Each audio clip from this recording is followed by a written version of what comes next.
Hello, luto muna tayo ng isang simple at murang ulam, ang ginisang sayote sa tinapa. Ayan.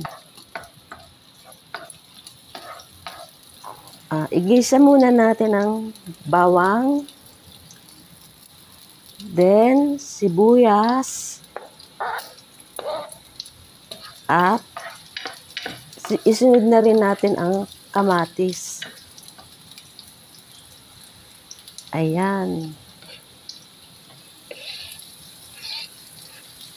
Halo-halo lang.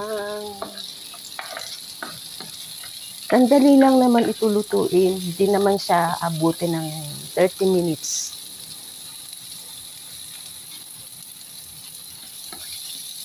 Isinama ko na rin sa pagigisa ang hinimay kong tinapa.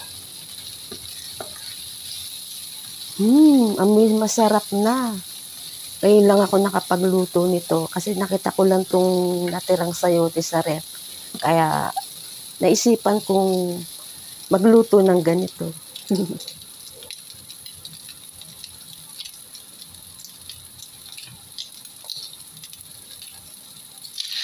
Dalawang pirasong sayote lang ito na hiniwa ko pa strips. Ayan. Halo-halo lang uli hanggang sa mag-mix lahat ng ingredients na ginisa sa kamatis, sibuyas, at dyan sa tinapa.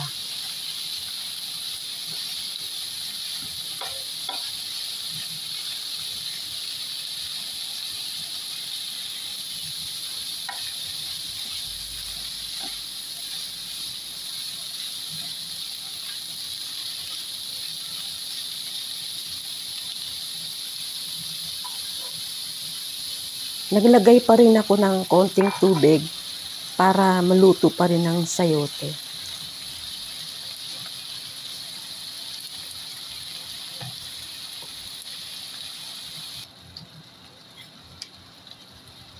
Naglagay din ako ng patis na pampalasa at saka ko tinakpan at para maluto ng mga 2 minutes.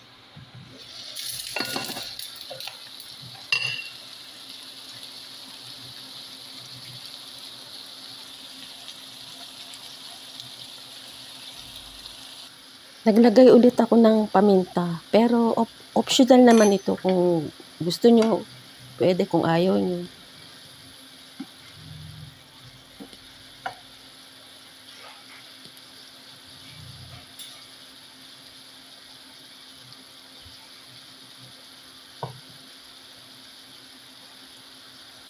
Ito na ang ating ginisang sayote sa tinapa na masarap. Let's eat. Thank you.